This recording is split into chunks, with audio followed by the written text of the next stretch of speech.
په ځوانانو کې چې کله هم ویښتان تویېږي او دوی ته چې د وینې ټیسټ وکړي نو په ډیری واقعاتو کې د دوی په وینه کې ډای هایډرو ټیسټوسټیرون او 5 الفا ریډکټیز ساویه لوړه راځي. که چېرته ستاسې په وینه کې ډي ایچ ټي ساویه لوړه راتلله دا یو اساسي فیکټر دی، یو ډیر مهم او غټ فیکټر دی، یو غټ علت دی چې له وجې ستاسې ویښتان تویېږي.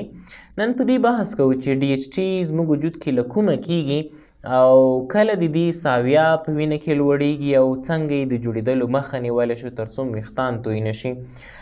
ګورې موږ نارینهو کې الله تعالی یو کیمیاوي ماده پیدا کړې ده، یو هورمون پیدا کړی دی چې هغې ته ټیسټوسټیرون وایي. کله چې موږ د ټیسټوسټیرون نوم واورو نو ډیریو خلکو په ذهن کې جنسي فعالیت یا سیکچوال اکټیویټیز په نظر کې ورځي او دا واقعیت هم دی ځکه دغه هورمون د انسان او خاص کر د نارینهو جنسي فعالیتونه، جنسي خواهشات او د سپرم د جوړېدل دنده هم په غاړه لري.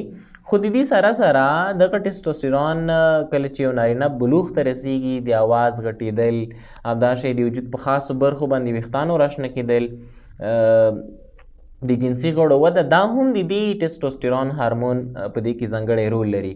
په لنډ به داسې وم چې دا ډېرې دندې لري ترسره کوي زموږ وجود کې، خو زه یې په هغه اړخ باندې غږېږم چې د ویښتانو د تویېدلو باعث ګرځي. کله هم چې وجود کې ټیسټوسټیرون زیات شي دا بیا د 5 الفا ریډکټیز انزایم په مرسته بدلیږي په ډای هایډرو ټیسټوسټیرون ډي ایچ ټي جوړ شو. کله چې جوړ شي ګوري زموږ دغه پوستکی دوی برخې لري، یو ایپیډرمس یو ډرمس.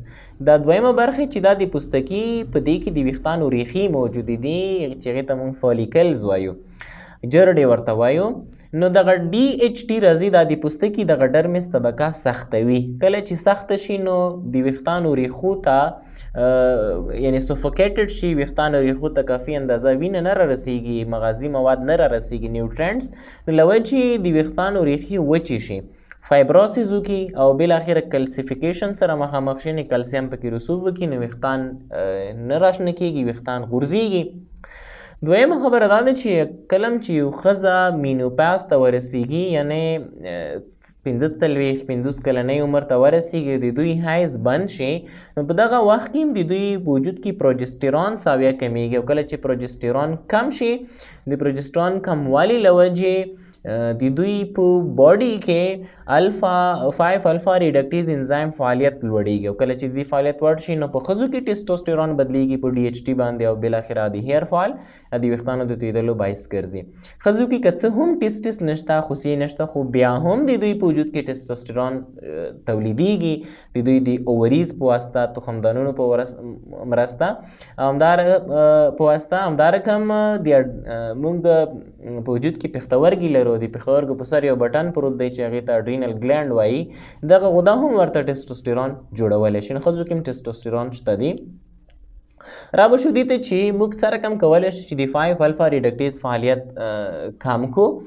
د دې لپاره یو ښه طریقه دا ده چې د کوم ریفاینډ ګرینز دي، حبوبات دي، د دې استعمال باید محدود شي. ګوره د ځمکې څخه چې کوم حبوبات موږ ترلاسه کوو لکه غنم، وریژې، جوار وغیره سیریلز، دا دوه ډوله دي، هم هول ګرینز دي هم ریفاینډ ګرینز دي. کله چې ځمکې څخه موږ ترلاسه کړو موږ استعمالوو دا هول ګرینز دي چې په دې کې هم ویټامینونه، منرالونه، کند، شحمي اسیدونه او پروټینونه هره برخه پکې موجوده ده. خو که چېرته دغه وریژې یا دغه غنم موږ فیکټري یا کارخانو ته انتقال کړو هلته دا بیا پروسیسډ کېږي، یعنی هول ګرین بدل شي په ریفاینډ ګرین. ریفاینډ ګرین دا معنی چې په دې کې چې کوم ویټامینز دي، کوم منرالز دي، کوم شحمي اسیدونه دي هغه ورڅخه لرې کېږي، یوازې کند او پروټین پکې پاتې کېږي، نو دا بیا ریفاینډ ګرینز دي. نو ریفاینډ ګرینز استعمال محدودوو ځکه چې په دې کې ویټامینز منرال شته نه، نو دې د وجې نه موږ وجود کې ویټامینز منرال ډیفیشنسي رامنځته کېږي چې عام د هیر فال باعث ګرځي، لکه سپینې وریژې شوې،